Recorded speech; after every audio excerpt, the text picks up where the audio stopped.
Lord Jim. Chapter 4 A month or so afterwards, when Jim, in answer to pointed questions, tried to tell honestly the truth of this experience, he said, speaking of the ship, "She went over whatever it was as easy as a snake crawling over a stick." The illustration was good. The questions were aiming at facts, and the official inquiry was being held in the police court of an eastern port. He stood elevated in the witness box, with burning cheeks in a cool, lofty room. The big framework of punkahs moved gently to and fro high above his head, and from below many eyes were looking at him out of dark faces, out of white faces, out of red faces, out of faces attentive, spellbound, as if all these people sitting in orderly rows upon narrow benches had been enslaved by the fascination of his voice. It was very loud. It rang, startling in his own ears. It was the only sound audible in the world, for the terribly distinct questions that extorted his answers seemed to shape themselves in anguish and pain within his breast, came to him poignant and silent, like the terrible questioning of one's own conscience. Outside the court the sun blazed. Within was the wind of great punkahs that made you shiver, the shame that made you burn, the attentive eyes whose glance stabbed.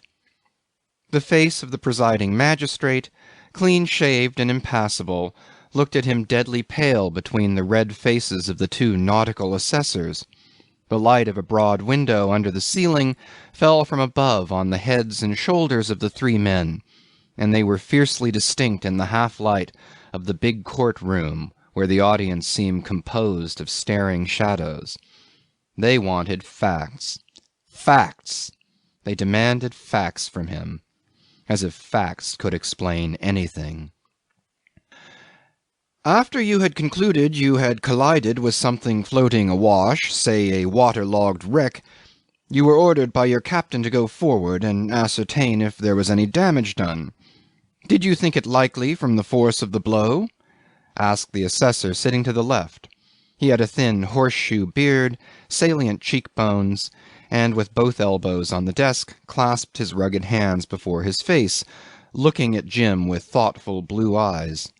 The other, a heavy, scornful man, thrown back in his seat, his left arm extended full length, drummed delicately with his fingertips on a blotting pad. In the middle the magistrate, upright in the roomy armchair, his head inclined slightly on the shoulder, had his arms crossed on his breast and a few flowers in a glass vase by the side of his inkstand. "I did not," said Jim. "I was told to call no one and to make no noise for fear of creating a panic. I thought the precaution reasonable. I took one of the lamps that were hung under the awnings and went forward. After opening the forepeak hatch I heard splashing in there. I lowered the lamp the whole drift of its lanyard, and saw that the forepeak was more than half full of water already. I knew then there must be a big hole below the water-line." He paused. "Yes," said the big assessor, with a dreamy smile at the blotting-pad. His fingers played incessantly, touching the paper without noise. "I did not think of danger just then. I might have been a little startled. All this happened in such a quiet way, and so very suddenly. I knew there was no other bulkhead in the ship but the collision bulkhead separating the forepeak from the forehold. I went back to tell the captain.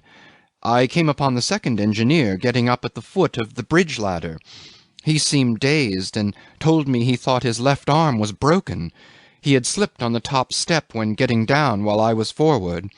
He exclaimed, 'My God, that rotten bulkhead'll give way in a minute, and the damned thing will go under us like a lump of lead.' He pushed me away with his right arm and ran before me up the ladder, shouting as he climbed. His left arm hung by his side. I followed up in time to see the captain rush at him and knock him down flat on his back. He did not strike him again. He stood bending over him and speaking angrily but quite low. I fancy he was asking him why the devil he didn't go and stop the engines instead of making a row about it on deck. I heard him say, 'Get up, run, fly.' He swore also. The engineer slid down the starboard ladder and bolted round the skylight to the engine-room companion, which was on the port side. He moaned as he ran. He spoke slowly. He remembered swiftly and with extreme vividness. He could have reproduced like an echo the moaning of the engineer for the better information of these men who wanted facts. After his first feeling of revolt, he had come round to the view that only a meticulous precision of statement would bring out the true horror behind the appalling face of things.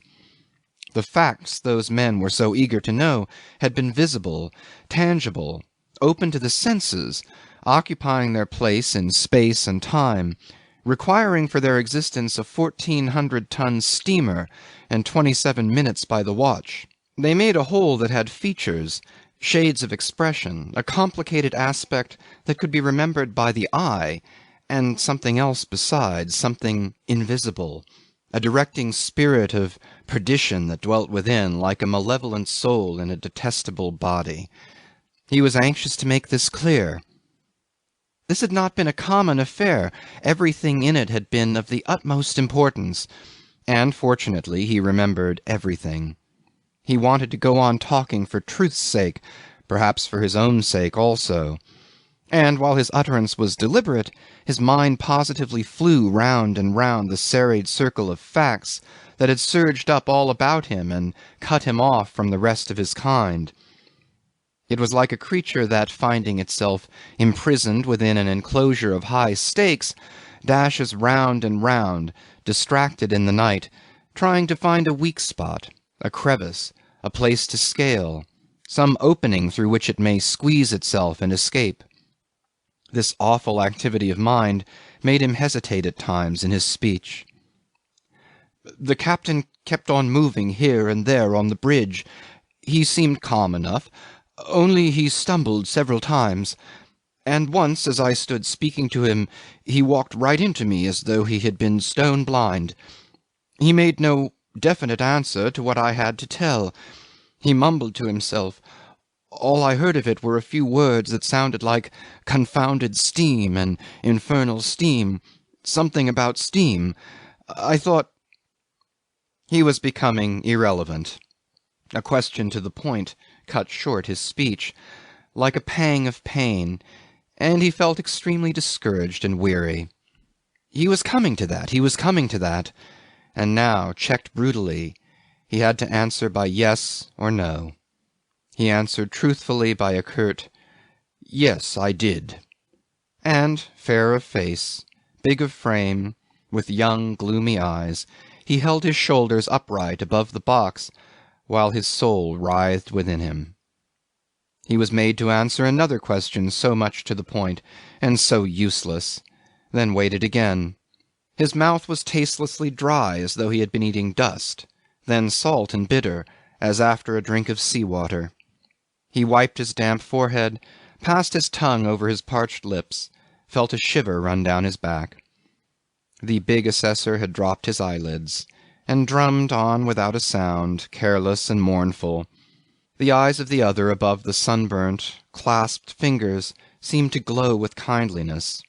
The magistrate had swayed forward, his pale face hovered near the flowers, then, dropping sideways over the arm of his chair, he rested his temple in the palm of his hand.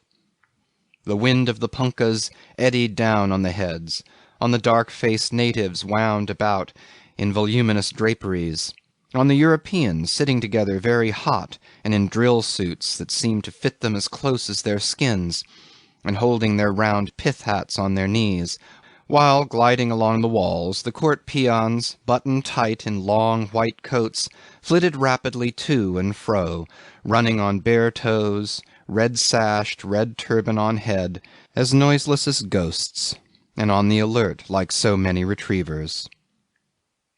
Jim's eyes, wandering in the intervals of his answers, rested upon a white man who sat apart from the others, with his face worn and clouded, but with quiet eyes that glanced straight, interested and clear.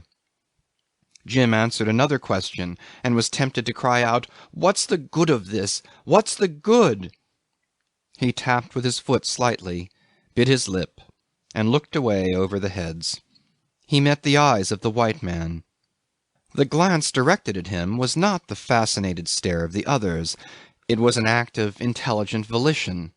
Jim, between two questions, forgot himself so far as to find leisure for a thought. This fellow, ran the thought, looks at me as though he could see somebody or something past my shoulder. He had come across that man before, in the street perhaps. He was positive he had never spoken to him. For days, for many days, he had spoken to no one, but had held silent, incoherent, and endless converse with himself, like a prisoner alone in his cell, or like a wayfarer lost in a wilderness. At present he was answering questions that did not matter, though they had a purpose, but he doubted whether he would ever again speak out as long as he lived. The sound of his own truthful statements confirmed his deliberate opinion that speech was of no use to him any longer. That man there seemed to be aware of his hopeless difficulty. Jim looked at him, then turned away resolutely, as after a final parting.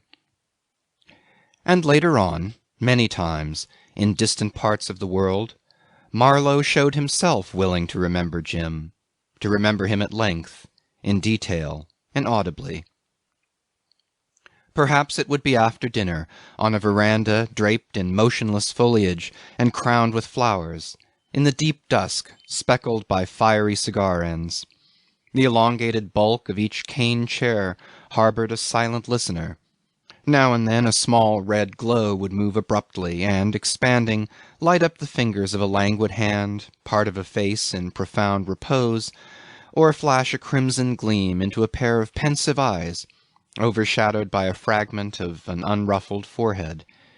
And with the very first word uttered, Marlowe's body, extended at rest in the seat, would become very still, as though his spirit had winged its way back into the lapse of time and were speaking through his lips from the past. End of chapter 4.